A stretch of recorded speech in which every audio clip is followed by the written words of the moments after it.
தமிழ்நாட்டில் டாஸ்மாக் மது இறக்குமதி செய்ததில் ஊழல் நடைபெற்றுள்ளதாக சிஏஜி பரபரப்பு அறிக்கை. 2021-22 ஆண்டுக்கான கணக்கு தணிக்கை குறித்து முதன்மை தலைமை கணக்காயர் அறிவிப்பு. சேலம் பெரியார் பல்கலைக்கழக துணைவேந்தர் ஜெகநாதனின் பதவிக்காலத்தை நீட்டித்து ஆளுநர் உத்தரவு. அடுத்த ஆண்டு மே 19ஆம் தேதி வரை பதவிக்காலத்தை நீட்டித்து ஆணையை வழங்கினார். பெரியார் பல்கலைக்கழக துணைவேந்தர் மீது பல்வேறு தரப்பிலிருந்து புகார்கள் எழுந்த நிலையிலும் பதவி நீட்டிக்கப்பட்டுள்ளதால் சர்ச்சை. பதவி நீட்டிப்பு வழங்கிய ஆளுநர் RN ரவிக்கு பல்கலைக்கழக ஆசிரியர் சங்கம் கண்டனம்.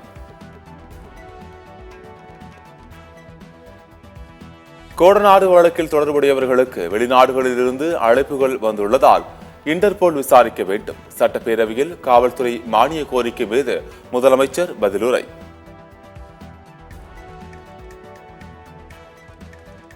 மதுவிலக்கு திருத்த சட்ட மசோதா சட்டப்பேரவையில் நிறைவேறியது. கள்ளச்சாராயம் உற்பத்தி மற்றும் விற்பனை செய்தால் ஆயுள் சிறை, 10 லட்சம் ரூபாய் அபராதம் விதிக்க திருத்த சட்டம்.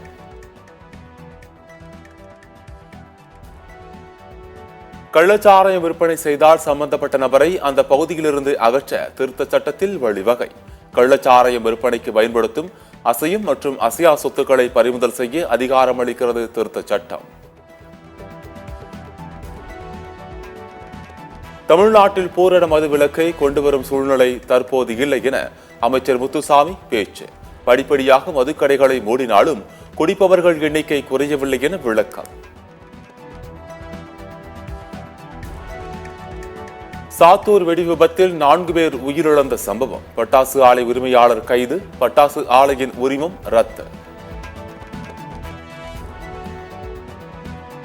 சைதாப்பேட்டையில் 11 வயது சிறுவன் உயிரிழந்த சம்பவம். குடிநீரில் கழிவுநீர் கலக்கவில்லை என அமைச்சர் மா சுப்பிரமணியன் பேட்டி.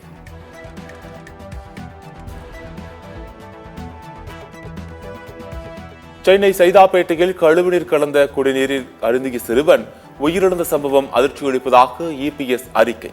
குடிநீர் சுகாதார முறையில் வழங்கப்படுவதை உறுதி செய்யுமாறு தமிழ்நாடு அரசுக்கு வலியுறுத்தல். மாஞ்சோலை தேயிலை தோட்ட தொழிலாளர்களின் வாழ்வாதாரத்தை பறித்துவிட்டு மறுவாழ்வு என்பது தவறான நடவடிக்கை. புதிய தமிழகம் கட்சி தலைவர் கிருஷ்ணசாமி கருத்து. தமிழ்நாட்டில் கள்ளுக்கடைகளை திறப்பதற்கான சாத்தியக்கூறுகள் குறித்து அரசு பரிசீலனை செய்ய வேண்டும். ஈரோடு கிழக்கு காங்கிரஸ் MLA EVKS இளங்கோவன் பேட்டி. கள்ளுக்கடைகளை திறப்பதன் மூலம் ஏழை எளியவர்களை காப்பாற்ற முடியும்.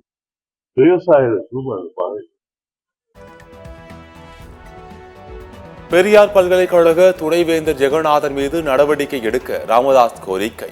விதிகளை மீறி துறை தலைவர் நியமனம் என புதிய குற்றச்சாட்டு. திருப்பூர் அருகே கள்ளச்சாராயம் குடித்து 5 பேர் பலியானதாக வெளியான செய்தி தவறான தகவல். பொதுமக்கள் யாரும் நம்ப வேண்டாம் என திருப்பூர் மாவட்ட காவல்துறை அறிவிப்பு. டெல்லியில் வரலாறு காணாத அளவுக்கு பெய்த கனமழை. சென்னையிலிருந்து டெல்லி புறப்படும் 16 விமானங்கள் ரத்து.